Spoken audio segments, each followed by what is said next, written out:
Hi, I have Brandy Hadfield and Kat Benson with me today, and we're going to be reacting to a podcast. Unlike other videos, when I'm reacting to them, I usually like to link, so then put a link in the description, so then you could go and listen to it. But with this one, I'm just going to be wanting to protect because people are still involved in various multi-level marketing companies. So I'm just going to that's why I'm not going to be linking this one. So Brandy, can you please tell everyone what we're going to be reacting to today? Sure. So recently, Kat, Julie, and I did a video about what is happening within the Juice Plus company. And in response to the dumpster fire that is occurring at present, some tippy-top leadership made a training for the participants within Juice Plus, speaking about overcoming difficult times. We'll just call it that. And it's an excellent educational opportunity for those learning about commercial cults to understand the bite model of coercive control. So we'll be listening to it, and then we'll be highlighting different areas within cultic manipulation that can be found within this training. And I also want to preface it by saying that this person was tippy top within the downline that I was part of. And this is a very difficult, sensitive piece, because a lot of times when you're leaving a commercial cult, you have a hard time reconciling that people you trusted deeply with everything, with your livelihood, could be manipulating you, and you oftentimes can't even see it. And so I think that it's important that when you do that, if you have the ability to say something, that you do, to help others who may not be able to or can't for whatever reason. Wow. Thank you, Brandy. And Kat, did you have anything that you wanted to say about this? I know you haven't listened to it, but yeah, what Brandy said right now, and that was really well articulated, and it just hit something, because I hope this isn't perceived as like putting it back on myself or anything. When you had mentioned having that trust in someone, and then potentially them like leading, I forgot the word that you used. You said it so well, but it reminded me of that PhD level dietitian who originally recruited me into this company. And it wasn't until after I left that I found out that she didn't really have her PhD. It was from one of those kind of like PhD mill, like non-actual schools. And it just really confused me, messed with my head of like, she has to be aware of that, right? And so many thoughts of maybe she didn't know that it was a actual like credentialed school.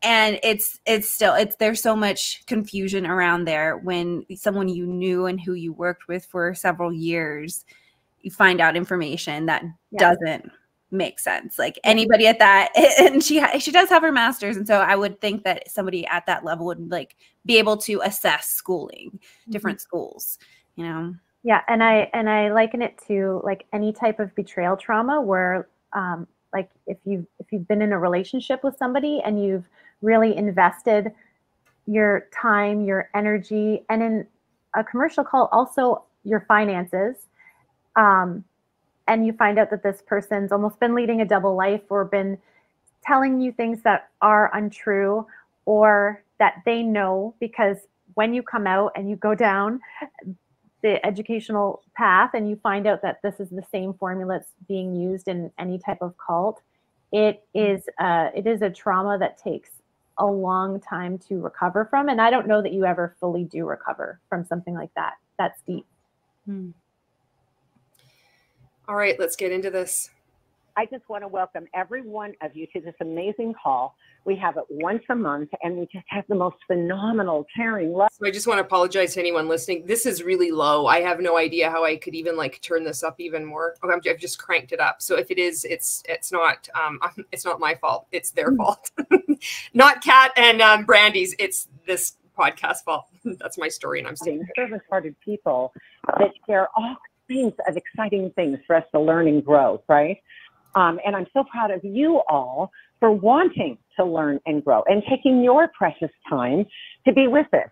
Tonight, we have none other than She's quite famous within our whole organization, and a certified high-performance flow coach, entrepreneur, and advocate for the restoration of young women who have been victimized by sex trafficking, right?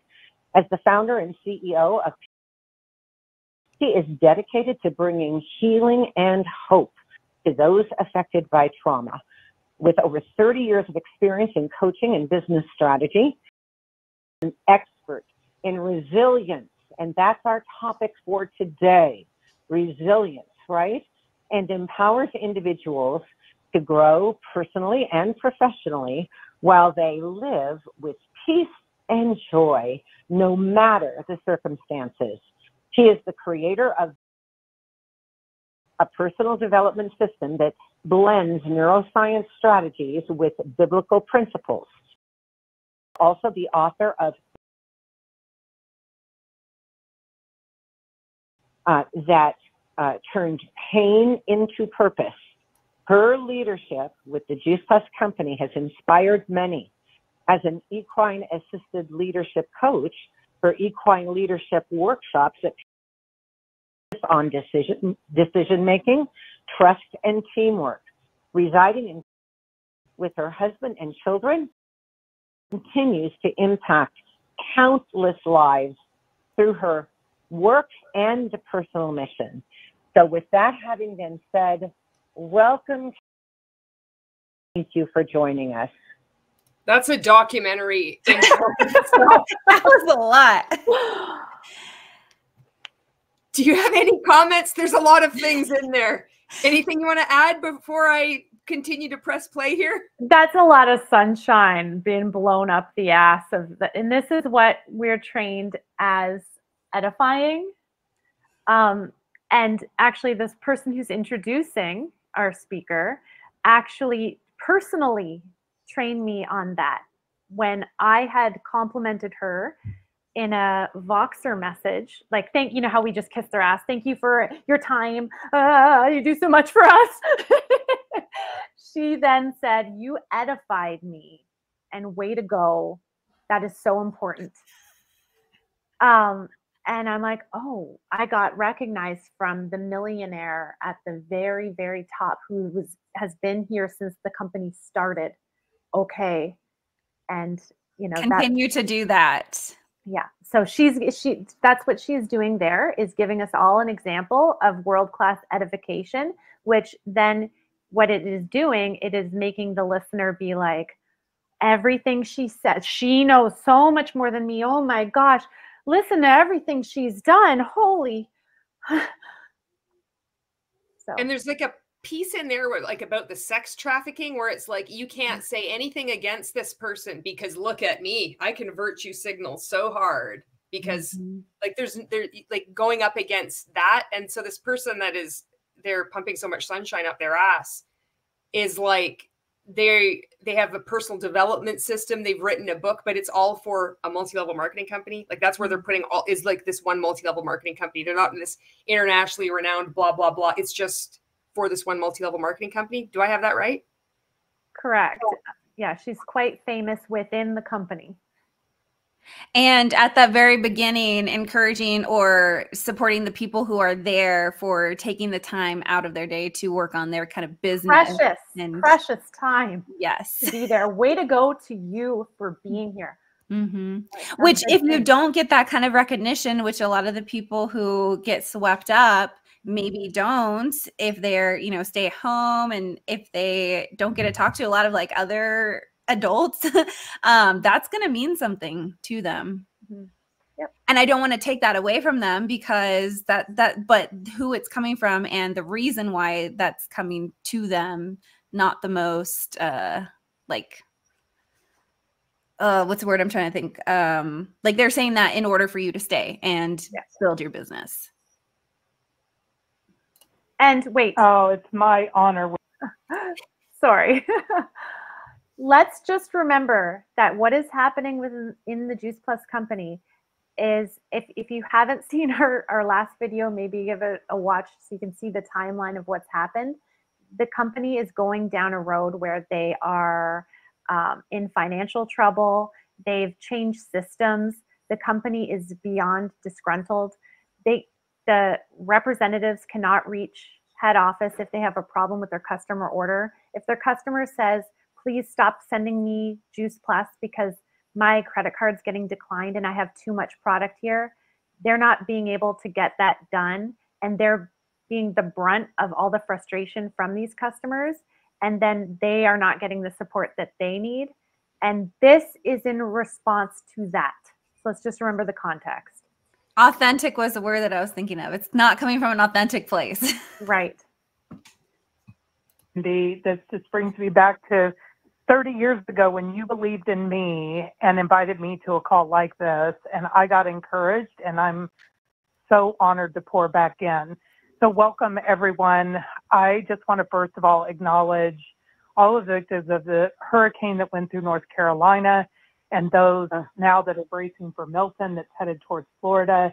I know there's so many things going on that we cannot control. That's part of the power of understanding resilience, is realizing we can't control everything. So what can we do to be resilient and even have joy in the midst of adversity?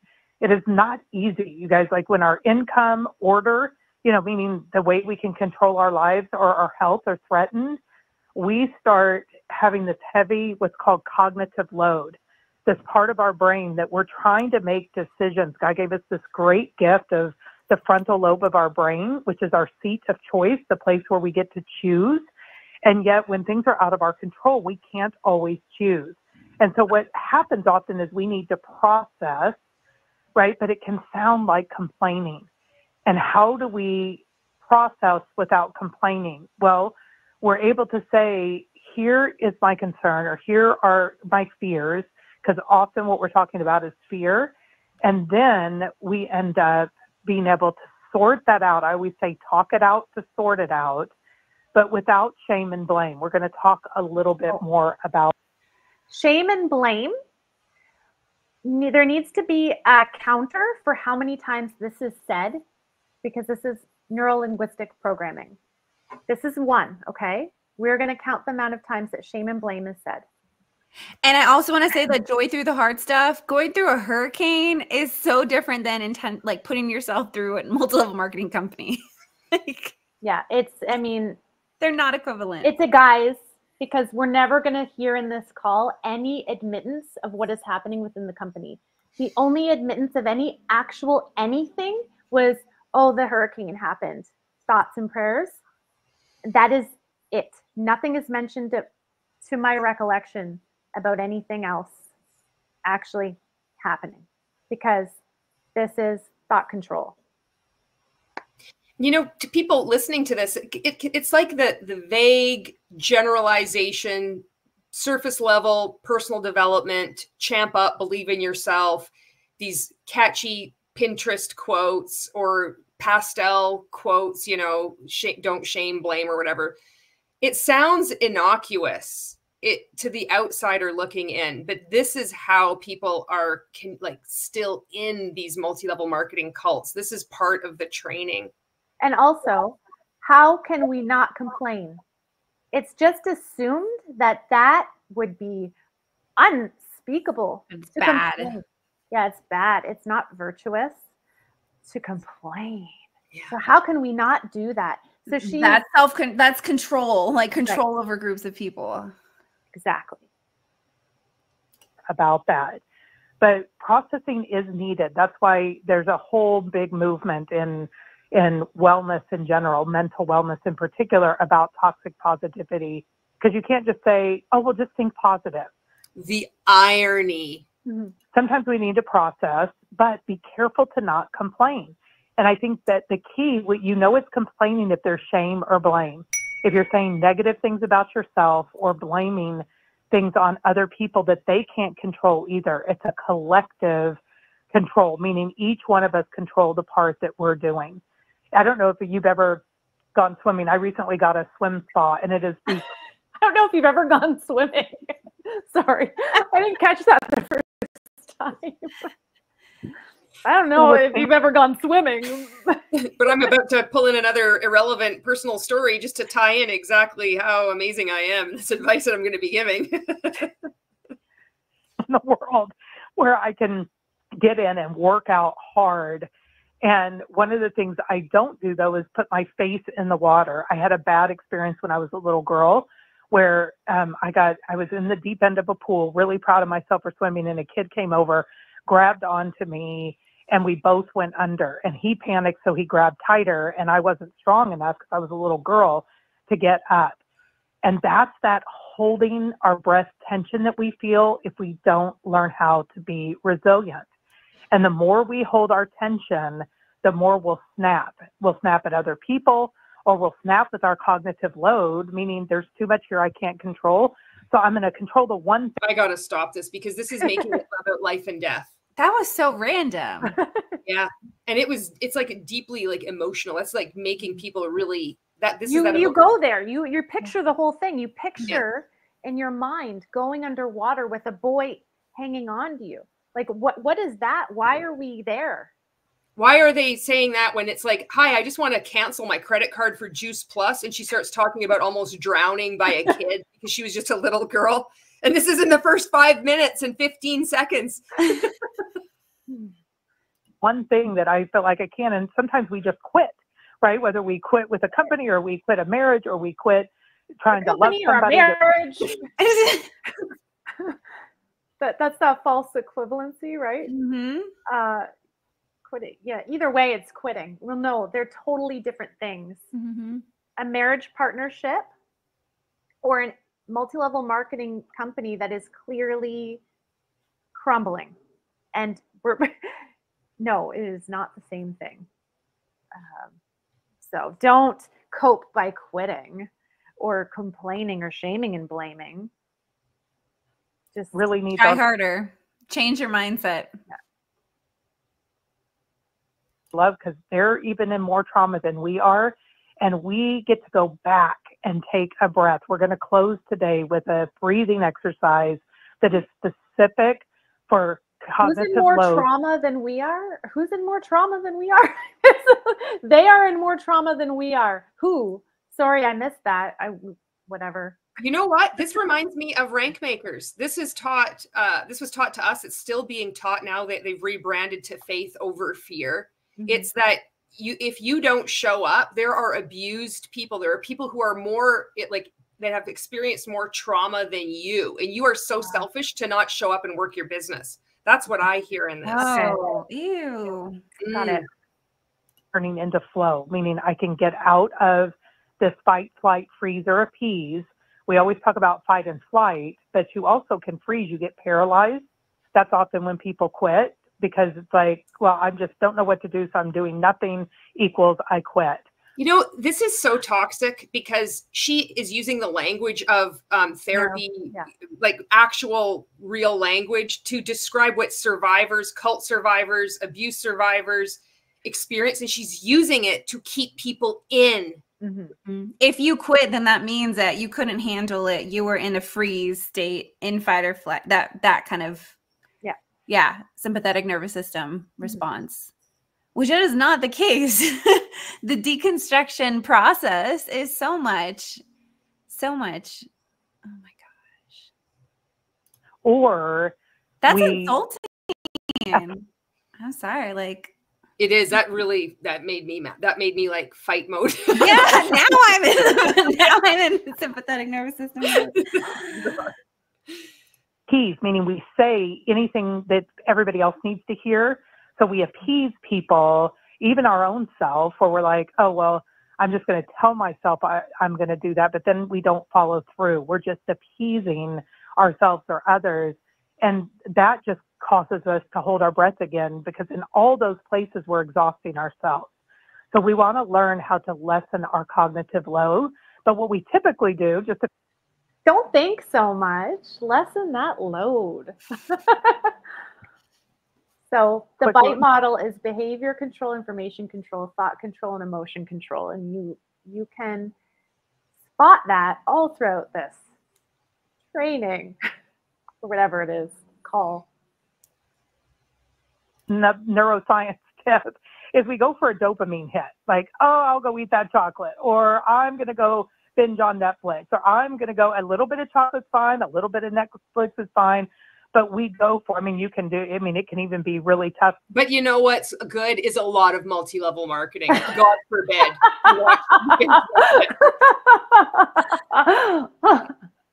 Unbelievable.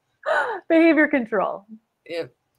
You know, big things like too many glasses of wine, or even things like pornography or serving, right, to get the quote unquote helper tie, but we're actually doing it to get attention, and then nobody thanks us and it turns to resentment, right? So we go for a dopamine hit, but then what happens in the brain, and I wish I could show you a graphic of this, which I'll tell you an opportunity to learn more about this at the end, where you will have the graphics.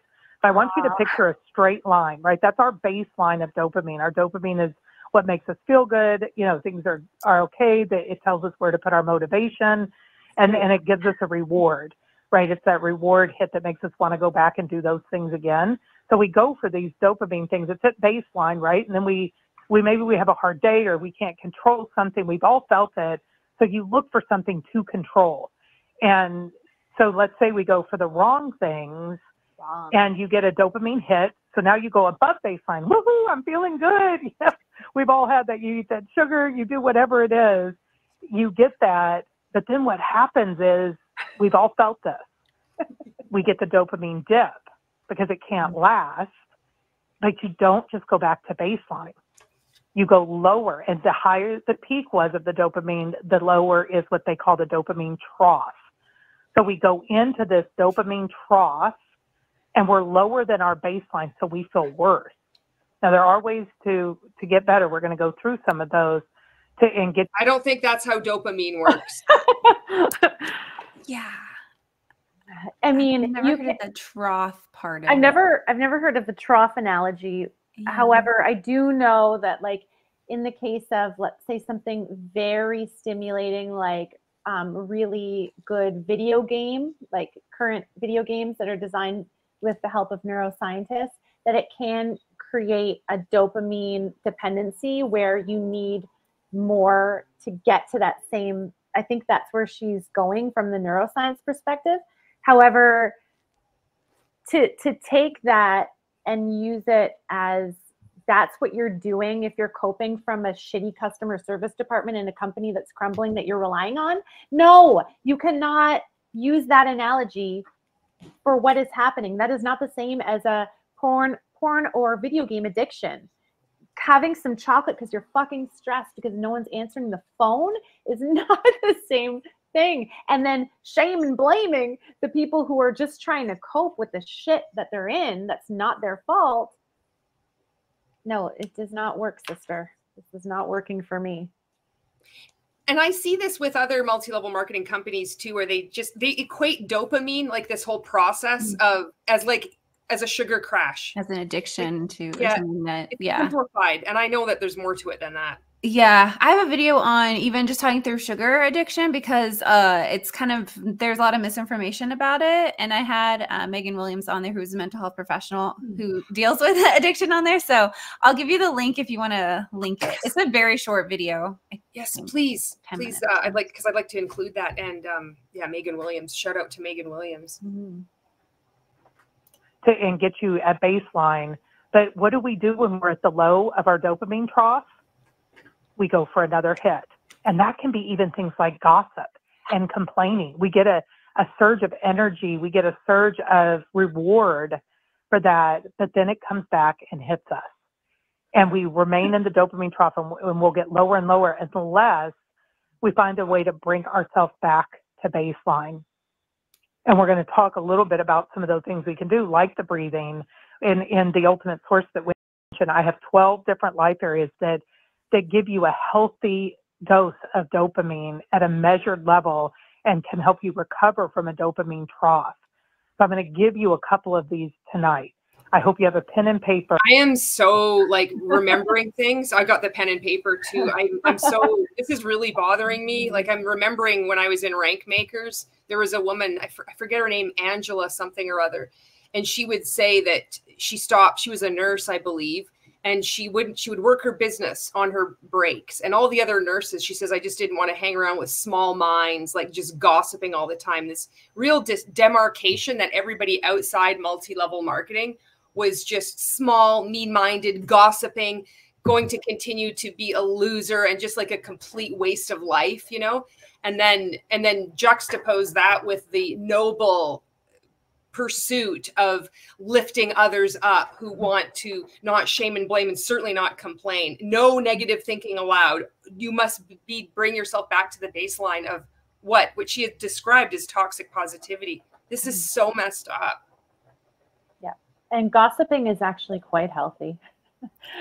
It is a natural thing that human beings do. And there's a reason for that, because it helps keep each other safe. We share the shit that's happening, then other people can avoid the same shit storm that we were privy to. So I can see that. And also just thinking about nurses specifically who have a very challenging job and who, when they're on the clock, like how many steps that they get in, it's a lot. Yeah. And dealing with maybe patients who aren't the very nicest even. Yeah. Or like, understandable. It's a horrible day for them probably, but they just need some downtime. Like it's okay to give yourself that break where you're not doing productive things. Yeah, exactly. Better yourself. You got a cardiac surgeon who's a narcissist and you just want to bitch to your fellow nurse. Go for it. Do it. Yeah. Let it out. Yeah. If not, you can close your eyes and kind of visualize. But I want you to think about, in order to have resilience, we can't just go for the quick hits that come back and hit us, right? We need to find a sustained way to have joy and peace even during hard times. And these things will do that. So one exercise that I want to take you through is it's about your accomplishments. So we're only going to do this once, but if you'll do this with a list of 10 different accomplishments that I want you to think about, what have you accomplished in your life? It can be anything. It can be anything that you go, I did that. Like, I did that. I just want you to think of one thing right now. Hopefully you all have just one thing. What have you done? What have you accomplished that you were proud? And it does not have to be a big thing. It could be, I was depressed and I got out of bed. I'm not joking. I don't want you to diminish or compare somebody that might say, I ran an Ironman marathon, because I know we have people on the phone that probably did. No fucking way that's on my list, because I finished Ironman.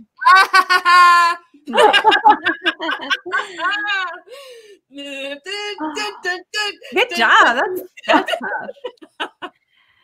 That too. But I remember when I first came into this Juice Plus community, and you remember it too, where for me getting out to just walk to my mailbox when I was in my early 20s was a big accomplishment, because I was isolated and I was overweight and I was sad and I was depressed and I didn't even know it. I just was existing, not living.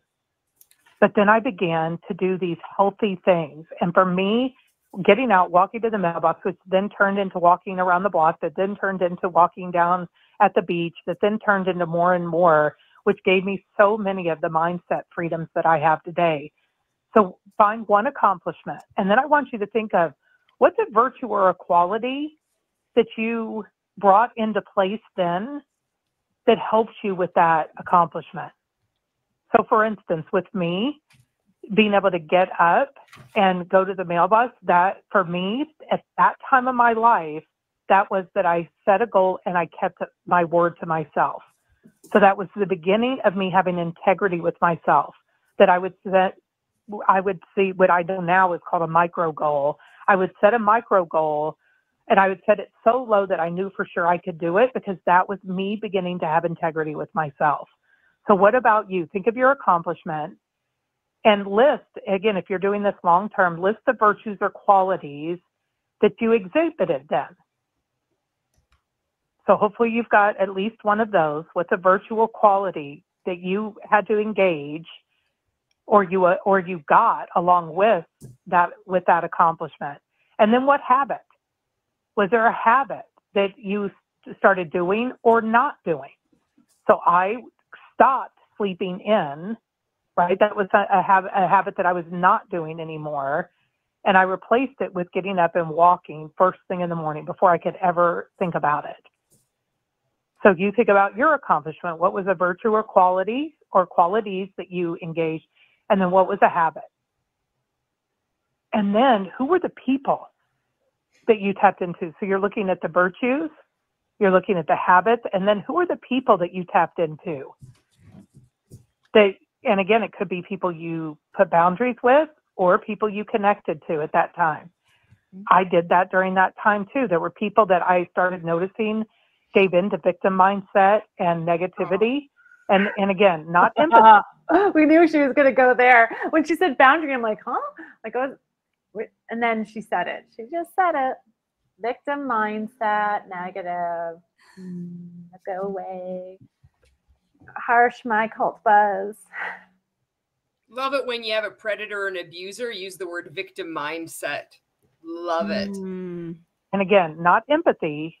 People saying, oh, I know how you feel. I feel the same way. Empathy is a beautiful thing, but I'm talking negativity, the shame and blame people. I started spending less time with them and more time with people like. Okay, stop for a sec. So she tells people at the very beginning, don't shame and blame. Now we're on the third shame and blame. Those are the people she cut out. So if who believed in me. Yeah. If you want more wisdom, if you want to be in the fold, if you want to be included, if you want to be recognized, if you want to be seen, this is how you behave. This is how you think. This is how you feel. And this is the information that you take in. Fight model. And ask, what can I do to support you? And follow through. So what is that? Who was it for you? Or who is it now? But I'm asking you to go backwards and think of those accomplishments. When we have that, and if you will take the time to list 3 to, instead of just the one tonight, list 3 to 5 to 10. And then under each one, what are the virtues? Oh my God. Like she'd already set the bar so low. Like it could be like this massive accomplishment, or it could be like just getting out of bed. What are you going to list for the person that helped you out of bed in the morning? There's nobody. Or walking to the mailbox. Like you didn't hire a coach to go to the mailbox. It seems to be like there's this really weird and unnecessarily complicated way to reverse engineer a time in your life that you could look back that you actually achieved something, and they're going to like somehow tie it in to Juice Plus and not calling customer service. Yeah. And now you're already overloaded with dealing with this shit show. And now you've got homework to come up with a list of 10 things. The virtue that, like, it's just busy work. It's just to, again, keep you in that mind space that they want you to be in. So you're sitting there taking time out to come up with a list of 10 things, the virtues, the habit, and the people. And I would even say that sometimes the habit's not even like, because I was thinking of one for me, and I was like being an RD, and I was like, what did that do? Like diligence, I guess. But then the habit was like just consistent anxiety to like not fail my classes. Like I didn't change. Like I just, it was that like, But so, you want to say what she, like, if you're in there, if you're in that training, you want to say what she would want to see. Right. Yeah. Mm-hmm. So you wouldn't be totally honest and say my anxiety. Right. I just didn't want to fail. Yeah. Uh-huh. I feel it's like there's some kind of weird rewiring going on here, Do you notice the way that she speaks? What is the deal with the cadence? It reminds me of like church speak, like. Oh, okay, it's like a Baptist. Anyone, just like pastor, like the way that you can go to different churches and it'll sound like similar cadence. Okay. Mm-hmm. The way you can go to different churches and it will be what I like to call a cadence. I don't know if you've ever been to church. Sorry. Okay. And I know there's like there's teaching about that, like and even I was reading something about like the TED series and how, like TEDx and stuff, and how now it's kind of lost its meaning to say that you're a TED speaker, because you don't know if it's like TEDx or TED, and it's just, there's a lot of multiple marketing people who've like gone to do that in order to boost their resume, and so it's lost a lot of what it used to be like in 2015, 2016 kind of era. I think that was the years. But so I know there's like some training in giving like a speech professionally and like, well, Toastmasters and stuff like that, but part of it just seems a little bit, I don't know, manipulative, which I guess that's the point. Get people's attention. When you cross, I don't know if you know this, Kat, from your time, but when I had heard that when you become a national marketing director, the top of the position within Juice Plus, that this person who's speaking will train you on creating your NMD speech. Like that you have a session with her and she helps finesse it so that it's maximum impact. And the people who listen to those are the people who go to the conferences, a lot of new people. And so that's where they hear other people's story and they're like, I want to do what she did kind of thing. So yeah. Oof. I'm feeling all these feelings. I'm like, all these memories are getting dredged up hearing you talk about your experiences and what they would occur in Juice Plus. It's just the same, you know, it's the same core experience. Like I know in Rank Makers, somebody would be emotional, like they'd break down crying, talking about like trauma. And then Ray would say, well, you need to have the tears, but then bring it back.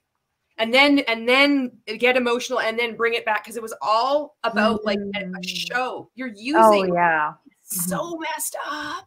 Kat, did you ever attend the conference that was online during the pandemic where this one woman spoke about the most horrific trauma of losing her husband? I stopped by then. It was 2019 was the last one I went to. It was the heaviest shit I had ever freaking heard.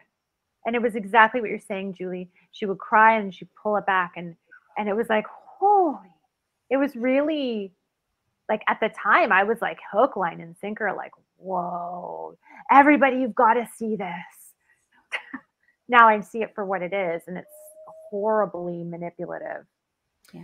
You know, I want to give a shout out to Mac Attack, because it was one of his videos that he did where he was talking about emotional manipulation. That was the first time I realized what I had been doing in multi-level marketing and what had been done to me. I had no idea. It was because of one of his videos. And so now there's so many more people out making videos that are talking about that. But I mean, like, you just don't know if you are talking about multi-level marketing and you're introducing these concepts. Like, it really does help people that are exiting and trying to like deconstruct, deprogram from what we've been through, you know.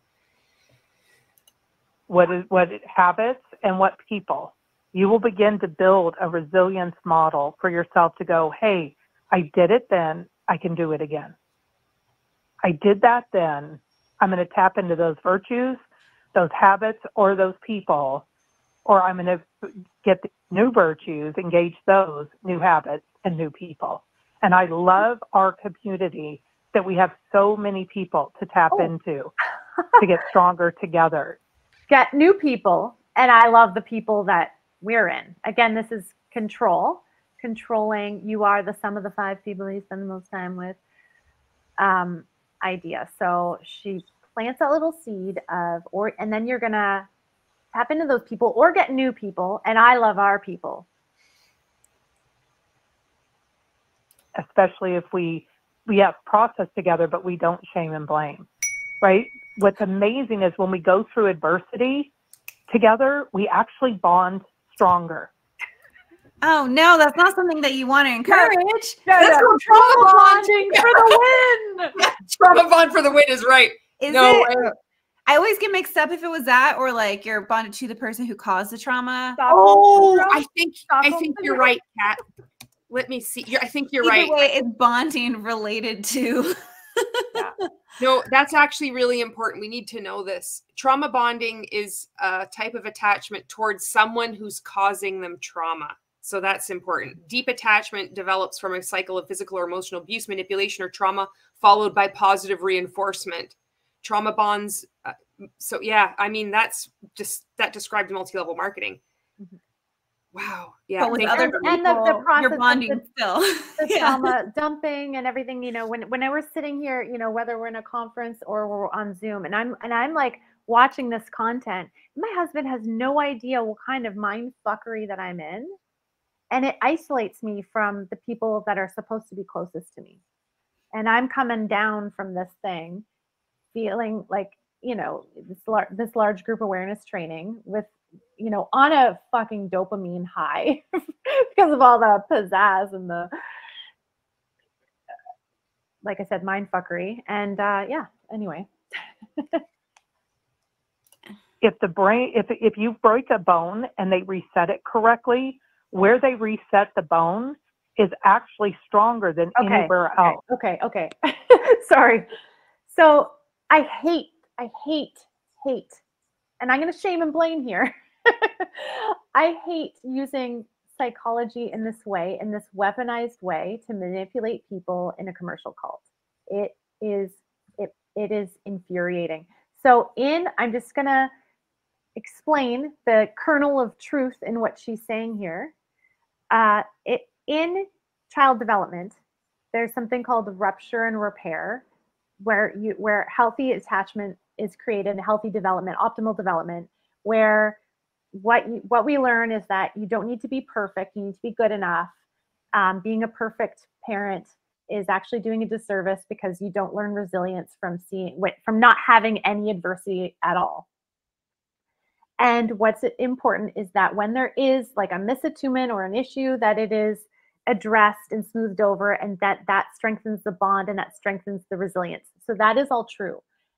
That doesn't mean that when you're going through bullshit and a multi-level marketing fraud, that working through it and doubling down is going to make you any more successful. It is fraudulent. Most people lose. It is a fact. It is black and white. There is no mindset that will fix the fucking statistics. They are what they are across the board in every single company. No amount of these kind of calls will change that 99% of people lose money. It doesn't matter if a bone fracture is stronger. It has nothing to do with this.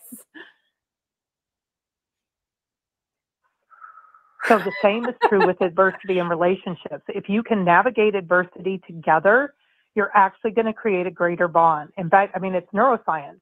When people navigate adversity together, our brains release oxytocin. It's a hormone linked to bonding and trust. It's the same hormone that's released when a mom is nursing a baby, or if you give somebody a 20-second hug. A Silicon Valley company that deals with broken, failing businesses bought Juice Plus, and that is who is in control. And that has nothing to do with nursing a baby, okay? Or giving a 20-second hug that feels so good.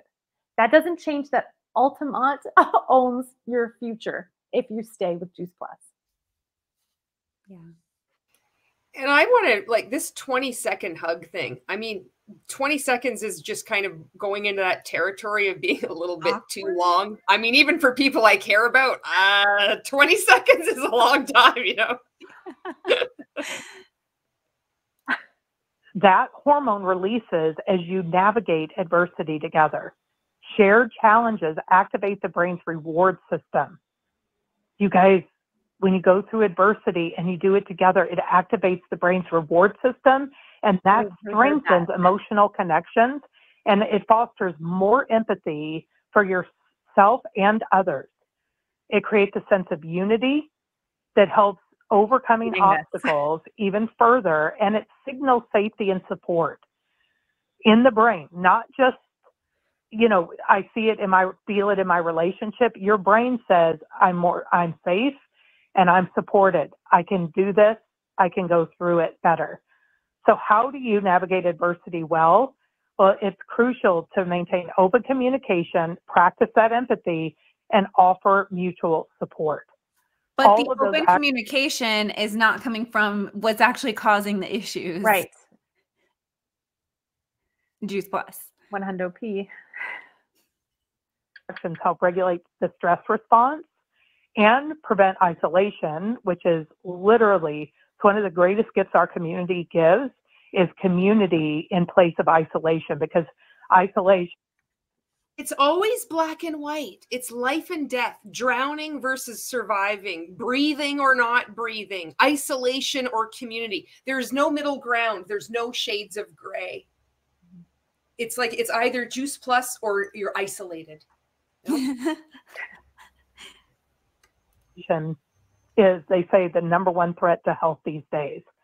Oh, so yeah. The number one threat to health these days is climate change, not isolation. I mean, isolation in the age that we're in, I'm not going to say that that's not an issue, but cite your freaking sources, lady. Yeah. It's actually the lack of peptides. Thank goodness big wellness is on too.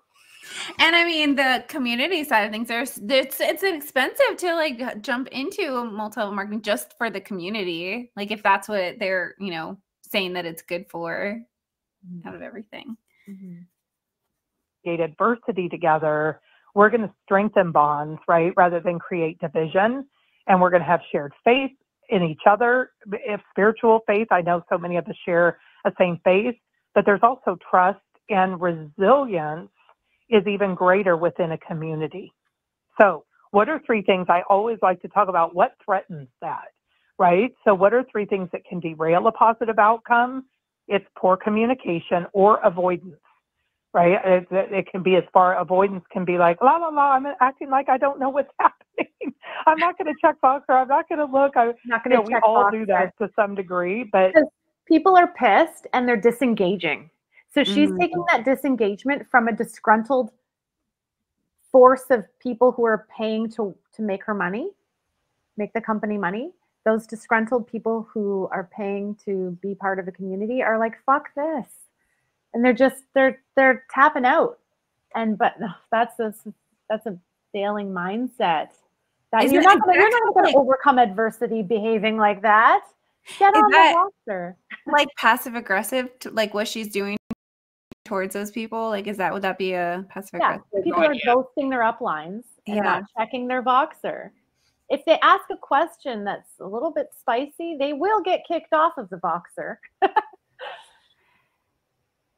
And they're describing Juice Plus because people are asking for open communication, and Juice Plus is doing exactly what they're complaining about, or what this woman is complaining about, that all these people are doing. Juice Plus is doing the same thing. So it's okay for them, but not for, There was an individual who did get kicked off of Voxer, who did attend this call, and in the debrief that occurred, because then what happened was different lines had like debrief from this call, chat, huddle. And as soon as she popped on, she got kicked off. Because so this is what's being preached, but in practice, and I'm not saying that's happening in every line, but I'm saying it's happening, and it's cult mentality, and it happens in every cult. If you aren't behaving in the prescribed manner, cut out. You are a shame and blamer. So I just want to understand something here. They have this call that people are tuning into, and then immediately they're added to another group and they're debriefing from this call. So it's like training on top of training on top of training. Right. Like, why do you need to have more training on the training you just received? Yeah. Well, it takes your time, and it keeps you thinking in a way that they want.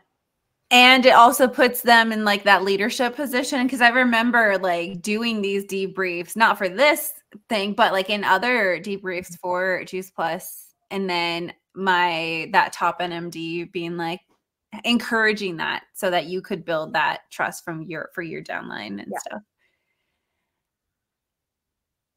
Spacing things together is better, or stonewalling, like I'm not answering the phone, right? It could be any of that.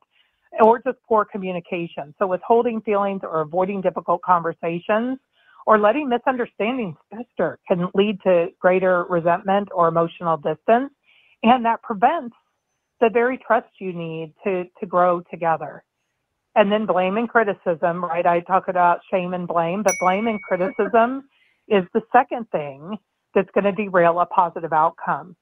So pointing fingers, assigning blame, focusing on each other's faults, or blaming people for things they can't control, it creates a defensiveness and it erodes that teamwork.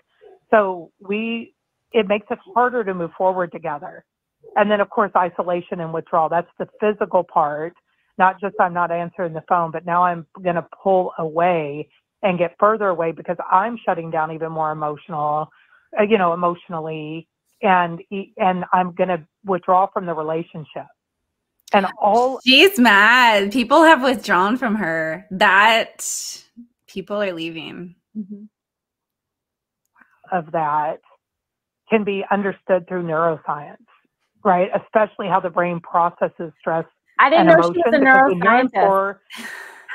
People are doing things to her, and she is like, well, they're doing this because they're not well controlled. They're not virtuous. Wise. They're not virtuous, and they're dopamine addicts who shame and blame. Yeah. There's like no self-looking. Yeah. This is, I don't want to be communication friend. What?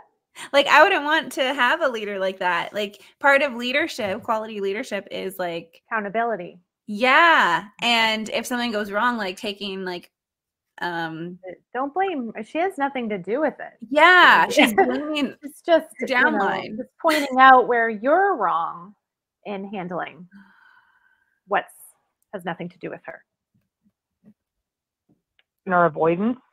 Remember, the brain is wired to seek safety and predictability. So with open communication, you have trust. If you stonewall, then your safety and predictability is broken. Right. So when communication breaks down, it triggers uncertainty, and it actually activates the amygdala, which is the brain's fear center. Isn't that amazing? Amazing. So just communication, like, hey, I'm here for you, or hey, are you checking in on things? Let's get stronger together. So you don't want the chronic avoidance, because it actually creates what's called a feedback loop. I hate that. What's called and what I call, and this is what's called. Like you're so freaking wise. She is so disturbed about people leaving that she's like, people leaving Juice Plus is because of neuroscience. I have proof that this is wrong. Like, she is struggling. This is such a reach, Increases stress hormones like this cortisol. Says a lot about what's going on. Mm-hmm. Cortisol. It makes it harder. For the prefrontal cortex, that's that part of our rational thinking and problem solving, it doesn't function effectively. I just had this situation with a young woman in her name was Brandy Hadfield, and she's like a therapist now, and she's speaking out against commercial cults. Oh my God. No, this is so inappropriate what is about to be disclosed. Oh, this is so inappropriate. I forgot about this. I can't imagine, like, okay, she's not a therapist, but the same idea of confidentiality and disclosure should apply in people that you're working with in this capacity, trauma survivors, to talk about their case in an MLM training. Like, I can't imagine taking a client's material and using it. So let's hear. My life that we support, and she had made some bad decisions financially, and instead of coming to us in the early stages of that, she kept layering that, and then there was more avoidance, and then the situation got worse because she was going for the dopamine hit of shopping, and then then she's in a bigger financial hole. Whereas if at the very beginning that would have been addressed, that prefrontal cortex of her making more and harder and bad decisions, she would have been stronger. And so we don't want that, right? We want to be able to immediately deal with having a good communication. So, avoidance actually creates a negative way of thinking. The brain cannot function as well.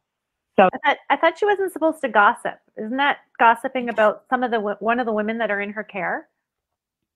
And I don't like the word like stronger in that sense. I would say maybe like just skilled for that particular thing, but not necessarily like just because you do that doesn't mean you're like not strong. I don't know. Mm-hmm. Like this person has her finger in everybody's like fun dip, it's like she's going, it's like she wants control of everybody. Anything that is going on in your life, it's like open communication. Like, you need to do this, because otherwise, like, the consequences can be so horrible. Like, I'm going to speak about this person who knows, who's probably attending this call, who knows that she's talking about them, but she's not saying their name. So there will be that deniability. Well, I never said anything. This could be pertaining to anybody, you know, and it's not only tying this person closer in to this person, but then setting the example of like what you're supposed to do. It's like, oh, I need to be open with my upline. I need to be open with you. Otherwise, the consequences of this, I could become a shopping addict. And well, this person that she's talking about, I don't think is in Juice Plus. It's one of the women that are a sex trafficked person in her care.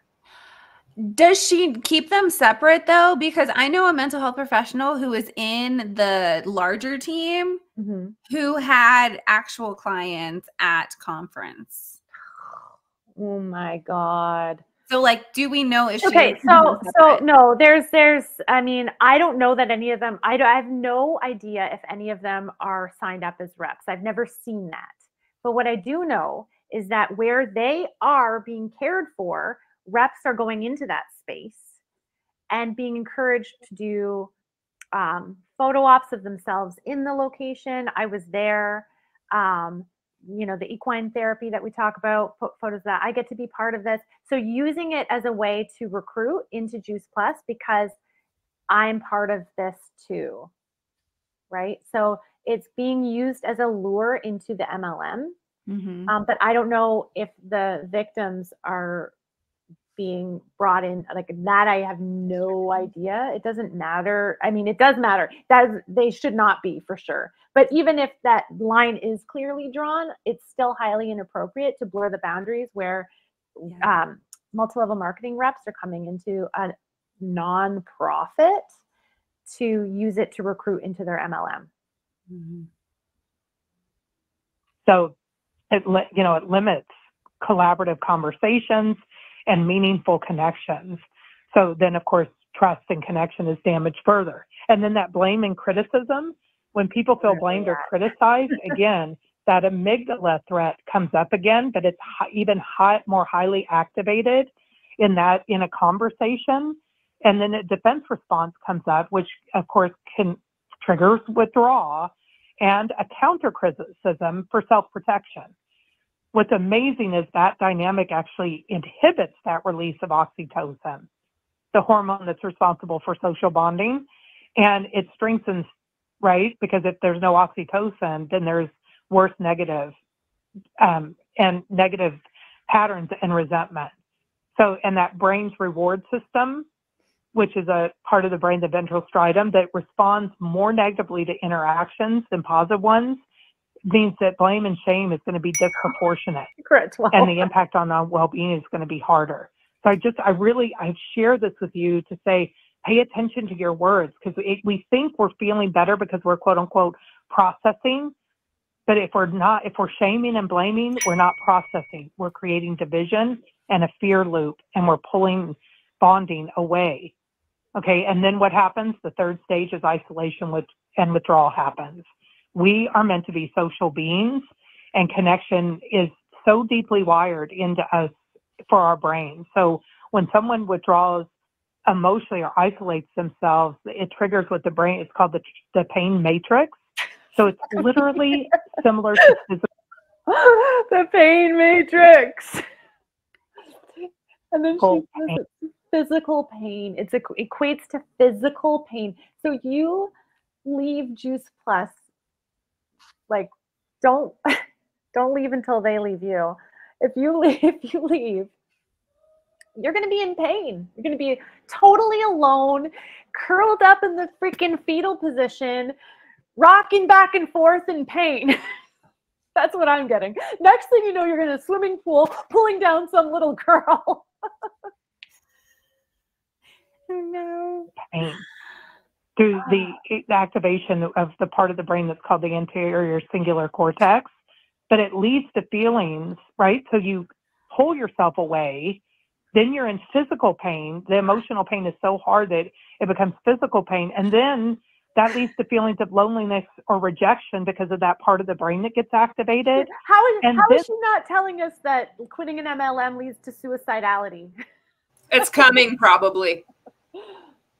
You know, and most of the participants on here aren't familiar with any of the terms and that she's using, the scientific gobbledygook. Yeah. I loved it when she's like talking about it. She's like, right?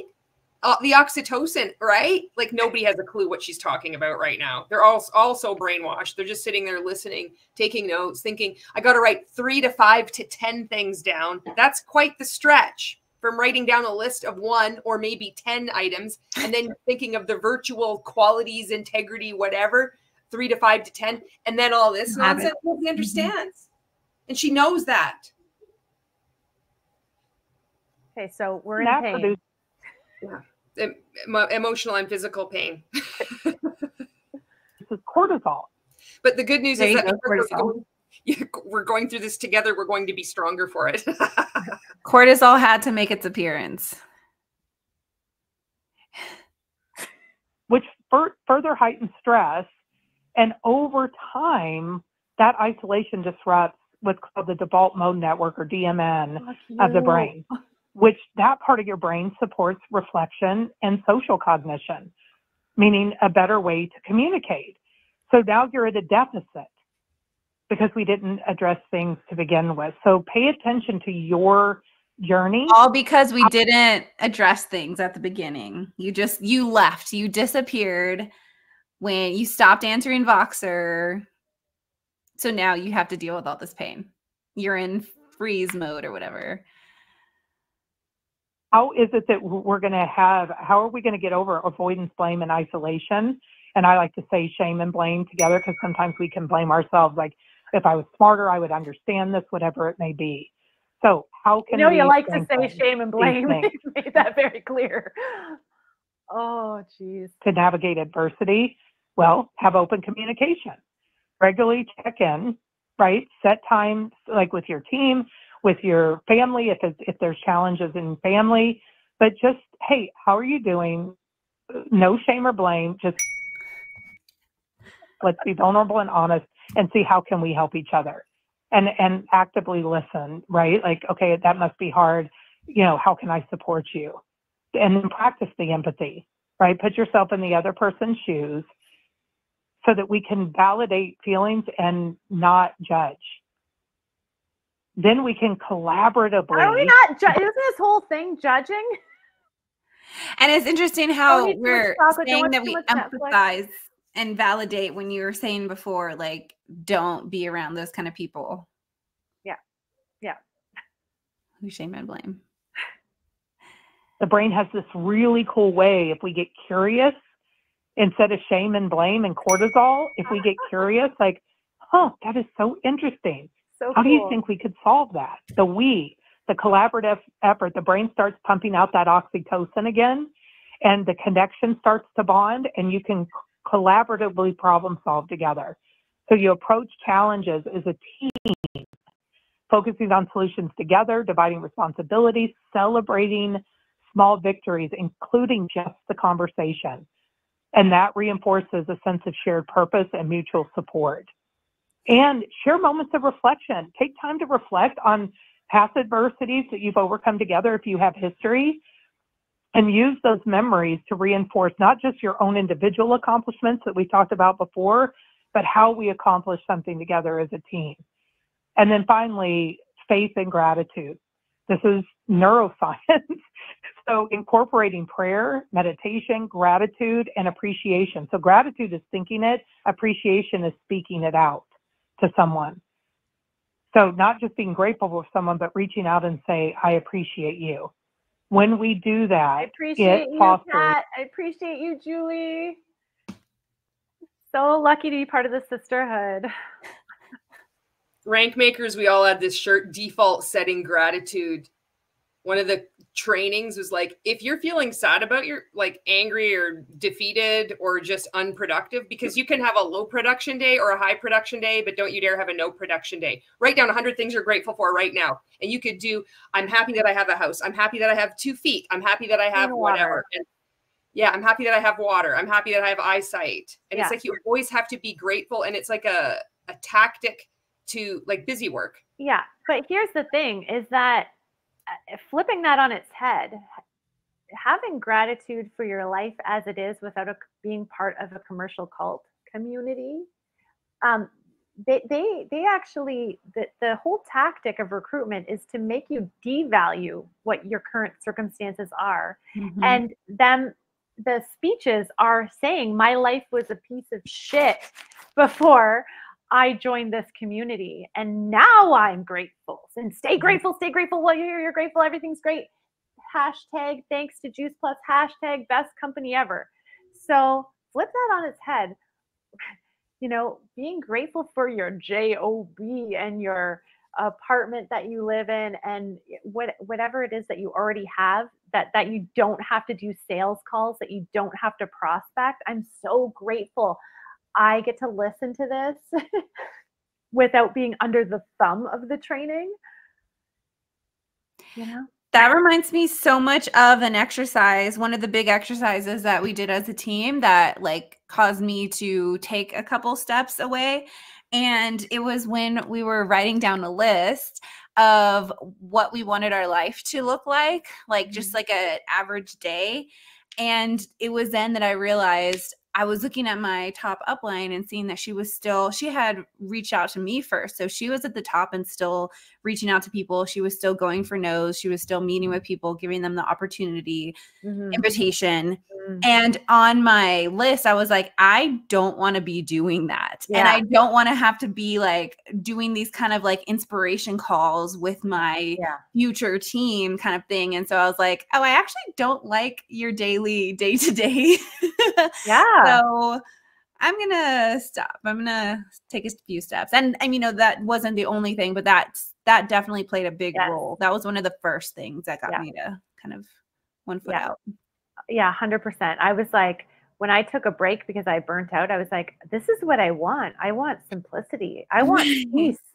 I just want to breathe. I just want the mental space, you know? Anyway. Hashtag blessed. Such a greater outlook and deeper emotional connection that it is measurable. I take a moment to appreciate you because she shared a set of scriptures on Boxer. For those of you that are people of faith, I want to give you the quick scripture references for you to look at later in case you missed this, but they were all resilient scriptures based in a faith, which again, you guys, that it's neuroscience that faith and gratitude will help you be resilient. And then she did that with the resilience. So I'm just going to give them to you real quick. Joshua 1:9, 2 Timothy 1:7, Philippians 4:13, Isaiah 41:10,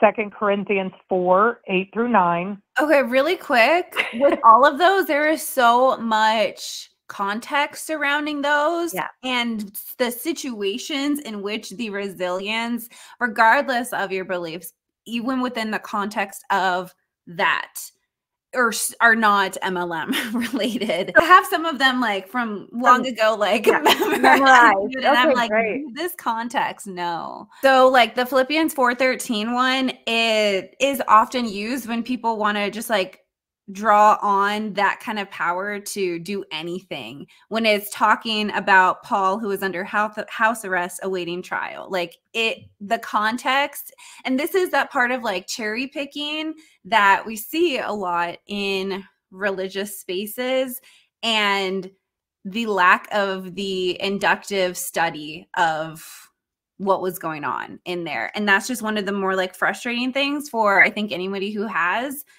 done more of that, and how the cherry picking of it is used to often harm groups of people or encourage other people to continue to do something just because they want to. So like using it to stay in multi-level marketing, when the structure itself, we know, is just not sustainable. It is harmful. And just because you want to do something, that doesn't make it okay to just like cherry pick random like resilience. They're kind of using it as that magnetic, like the guru or magnetic poetry, where you just kind of have these words and you just put it together to make it sound really like good, inspirational, when so much of those are used, like, you know, scriptures used for inspiration, but without the context, it loses a lot of its like original meaning, regardless of your beliefs around it. You could do that with like any book. Just take like a random and apply it. Yeah. Oh my God, I want to do that right now. find a closest book. You could do it with a soup can. You know, Yeah. it's just picking anything you want, and just like this is the meaning. And you know, to some extent, that does happen when you start going down that road of like manifestation as well, because then you look at any positive thing that happens to you, and then you attribute it to your multi-level marketing company. Yeah, it's a sign, you know. Oh, that's good. I've been slugging through this book for a long time. I don't know why, but this is from Margaret Singer, Cults in Our Midst. And I like this because this is, for our purposes, the label cult refers to 3 factors. 1, the origin of the group and role of the leader. Because a lot of discussion around cults is like, you have to have a charismatic leader, but that is not necessarily so. There is debate amongst various cult experts. So I just want to, especially people involved in multi-level marketing and then MLM adjacent groups, right? So number 1, the origin of the group and role of the leader. 2, the power structure or relationship between the leader or leaders and the followers. And 3, the use of a coordinated program of persuasion, which is called thought reform, or more commonly brainwashing. That's interesting. I always thought of that leadership thing, and I was like, oh, so I don't have to worry. I won't be a cult leader. It's like, I don't have that kind of like presence. But now I'm like, oh, I don't want to be one. That's interesting, because I thought that was like one of the big defining factors of it, like having someone who was very like outgoing. And yeah, I think in multi-level marketing, they just use many charismatic people and they just switch them out as the moment dictates. That's really interesting. Like you have the corporate, and then they're like have the little like minions of the like small. So yeah, it's not like a main cult leader. Like if I had, for example, a pastor's wife who was thinking about leaving, then who do I match her with? And I matched her with this person who's leading this call because she's of faith, and I know they'll have that commonality.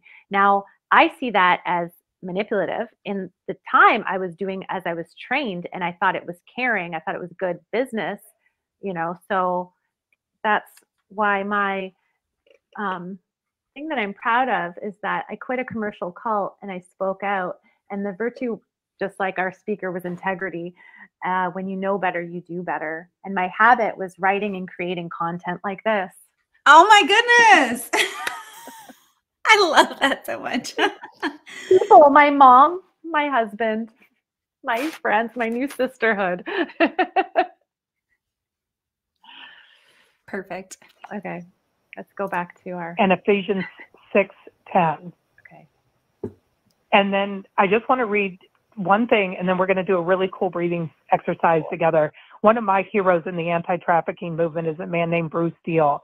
He runs the City of Refuge in Atlanta, and his brother Jeff just wrote a book about their childhood and their roots of where they came from. And he was reflecting on a period of time when they were pioneering, meaning doing something new and solidifying something together. So pioneering is hard, to do something new, and sometimes new is, you know, like the hurricane victims, like I'm having to rebuild new. Like I'm having to pioneer a new way of looking at things or doing things. So it can be in our business or anywhere else. But I loved what Jeff had to say about he and Bruce and what they did together in pioneering and solidifying. He said it's a feeling that has wonder at its core and layered with memories that bring. The pioneering thing, you're not pioneering. The business is pioneering. Like it's changing. You have nothing to do with that. You're reacting to it's that. the guise that you have control. She's creating the guise of that the participants have any control and can pioneer, but they're completely they have no control. You follow so many rules. Laughter and tears, both, right? The highs and the lows. and underlying love for people who probably don't remember my name, but we navigated the hard and the new together. It's a time of inviting influence that shows up in many aspects of life and a deep, unexplainable sense of spirituality. And I just want to say, that's end quote, by the way, I want to say there is a world outside of our Juice Plus company bubble. No shit. That is literally waiting for us because we have such a tremendous gift to give them of love and care and community and resilience to overcome adversity together. They're not waiting. They're not waiting. They're running away. Inviting them into what we have. So I want to close with the flow breath because no matter what, right? We talked earlier about God giving us that awesome gift of our frontal lobe of our brain, the seat of choice that we can choose to focus on what we can control, right? We can control so much more than we believe we can, including appreciation, gratitude, right? Speaking, yes, processing, but not complaining, all those things. But God also gave us breath. And the power of breath is so incredible. And this is in particular a thing called flow breath, which is a man named Dr. Benson. And he talked about... Dr. Benson, not related. Not related. When you are going to get into flow, meaning you're getting ready to break into really getting into any kind of positive outcome, we always approach struggle first. And struggle always comes before flow. And, you know, he talks about several things, but he discovered in his research that there was actually a flow breath state that's a technique that will prime your body and mind for peak performance. So by consciously manipulating your breathing patterns, you can rapidly shift your physiological state into one that's optimally aligned. I swear to God, if she does that Tony Robbins thing, we used to do this for our DMO, we'd like tune in early in the morning and all of us, like there'd be like, 50, 100 rank makers all tuned in, like inner circle. We'd be like, oh, I've seen that. And then we'd listen to like Abraham Hicks and then like, all right, everyone, like for the next 10 minutes, prospect people. And we're all like freaking on a Zoom looking at each other, prospect people. If she does that, I'm going to pass away. Aligned to be in the best state to flow and perform at your highest level. So it begins with breathing through your nose. So there's different types of breaths in the Ultimate Source. We do 13 different pieces of breath work, one for each of the 12 life areas plus the introduction. But the breathing process in particular for this that I'm talking about is nasal breathing because it filters warm and air, right? And humidifies the incoming air, and that prepares the lungs and helps reduce the risk of irritation. The brain, the lungs, the body. Why do like pseudoscience people always say it makes it sound more official? The brain. Is it just me that's really annoying? No, it's not just you. This is the lungs. Not your lungs, the lungs. Yeah, it's like a capital. You can see them capitalizing on the letters too.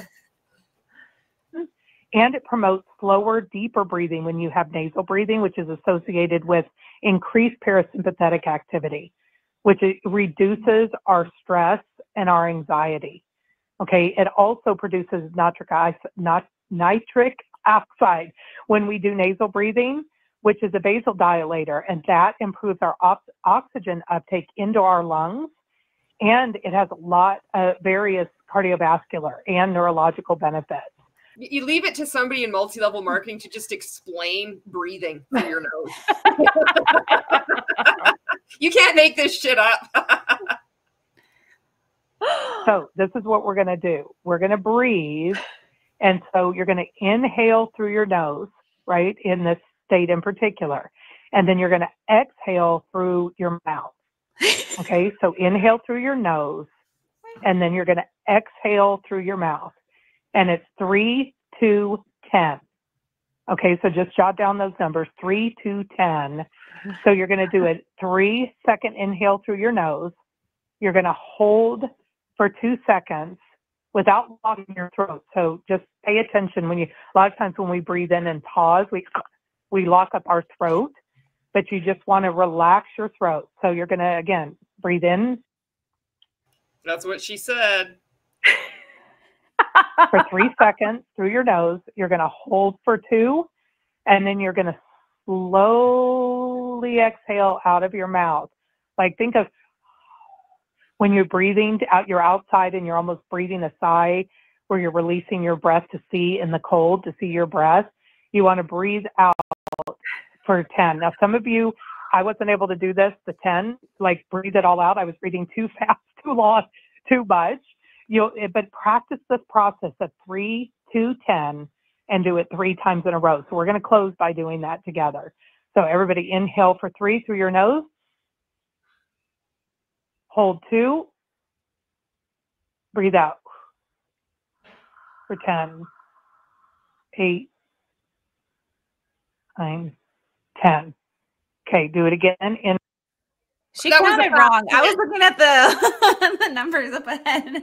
Yeah, it kind of reminds me of box breathing a little bit, but different. Breathing's cool. Yeah, but this behavior control right here. And in for 3.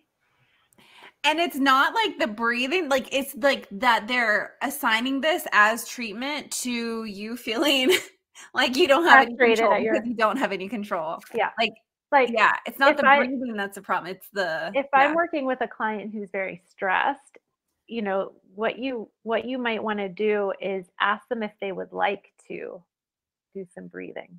Ask them how their breath is. You don't tell them what to do ever. That's not the answer to all of the issues. Yeah. Just breathe. Like, how's your breath? You know, like checking in, how is your breath? Do you want to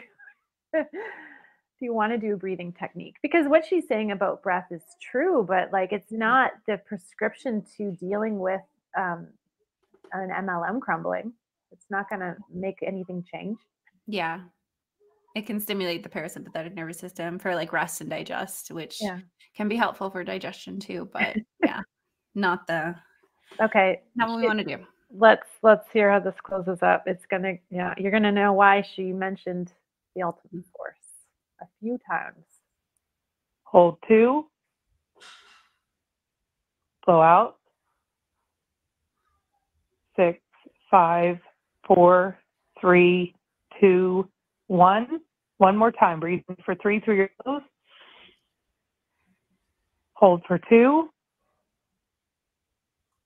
Exhale for 10.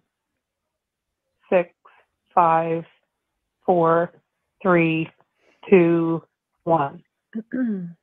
Now, most people, the more you practice that and do it correctly, you will feel a physiological difference. So I just want to thank you guys so much for showing up tonight. I do want to give you an invitation. We talked about this before. We'll put this through Boxer.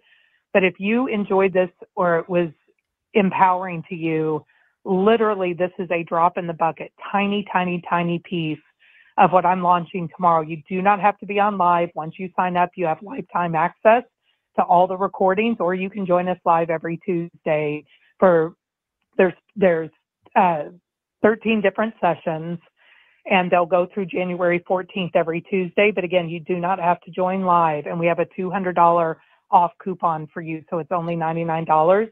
And again, you have lifetime. You heard her right. You heard her right, ladies. Only $99 special deal just for you. We got a $200 coupon off. Meanwhile, $299. Everybody on the mailing list got the exact same offer with a different discount code, FYI. Oh no. So lifetime access to learn 12 different life areas plus an introduction of it. And this is, again, just a tiny piece of it. So if you go on, the proceeds will help go to other anti-trafficking organizations and domestic violence women's shelters. So it's then put in coupon code when you go to check out, put in capital JP, as in Juice Plus, JP 2024. All one word. So just the letter J, the letter P, 2024. JP 2024, and that will make it $99 for you. But more than anything, I want to thank you for investing to be on this evening and continuing to invest in all of us, because you have united a community of people with your passion and your consistency and your love and your peace. And I just want to thank you for being there for me, one of those core community people that have helped me in my resilience for 30 years. You are such a blessing to me and to every single person on this call and to so many people, right? Thank you. I feel better already just practicing the breathing. And yes, I am signed up for this course because I need it. I need to continue to grow as well. So thank you for this beautiful offer and the discount as well. And again, thanks to all of you. Many of you I know just were hit with that hurricane. I know where you live. And yet here you are. Right? How do you know that? Yeah. Can you see me right now? You can tell these two women just hate each other. It's like there's this like they like, but it's just like, there's some tension there. That's what I see. That's what I hear. I hope you are going to celebrate that right there, that you show up, right? You show up. I'm so proud of you. Stand it. Okay, I'm so proud of you. I can't stand it. She always says that. Is that what she says? She says, yeah. Oh, I'm just so proud of you guys. I can't stand it. Oh, she needs a new line. That's pretty. I'm gonna say she needs some that would have totally like gotten me to want to show up to her when I was like mid-20s. So like I would have been like, yeah, yay, she's proud of me, kind of thing. Yeah. Oh God, yeah. I was like, I loved any kind of attention. It was like, oh, this is so amazing. Yeah. So that you can all give your thanks. And now. The end. And that's it. All right. Oh man. Final thoughts? I have with the tallies, I have 10 shame and blames, but 4 additional blames. I don't know how accurate that is. Love it. Great. You have final thoughts, Brandy? No. No, I don't. I have some final thoughts. Anybody that you've been in Juice Plus or another multi-level marketing company, and lately there's been a lot of people with they're waking up from being part in multi-level marketing, and they've been in for, some people have been in just one company, some people have been in a lot of different companies. There's so much material out here now. There's so many resources for you to help you exit, to help you start just critically thinking and taking your life back. And there's 3 of us here. We've all been in multi-level marketing, and there are countless other people out there that are starting to speak out too. So I just want to say thank you so much for watching this video. And I hope there might have been something in here that resonated with you. I can't even stand saying that word. I use it as like in jest, because so much of the stuff, as you can see throughout the training, it's the same stuff that you see outside multi-level marketing, but they take it and they do dirty things with it, and then you're left trying to like, how do I hear valuable information outside of this and not remember what was done in multi-level marketing? And I don't have the answer, but I do want to just extend a warm welcome to everybody who's been leaving multi-level marketing. You're not alone. And you might not be in the fight mode or whatever that she was talking about, just because she's mad at you. You might be fawning. You might be fawning. Yeah. She called it she said fight, flight, appease or something. Appease. I thought that was an interesting word choice rather than fawn, because fawning is what is encouraged in multi-level marketing, and in that whole rigmarole that you just listened to was fawning, and that is a stress response that is being encouraged when you should just get out of Dodge. It's okay. The reason why you have fight, flight, or fawn is because it's a coping mechanism in times of stress, and it doesn't, doubling down doesn't make you a more virtuous person. And when you need to go and you trust your intuition, you should be proud of that. Be proud of yourself. All right. Well, thank you very much, Kat, thank you very much. Brandy, I'll put the links to both your channels and your social media accounts in the description. And to everyone watching, thank you very much for watching, and I will see you in the next video. Hey!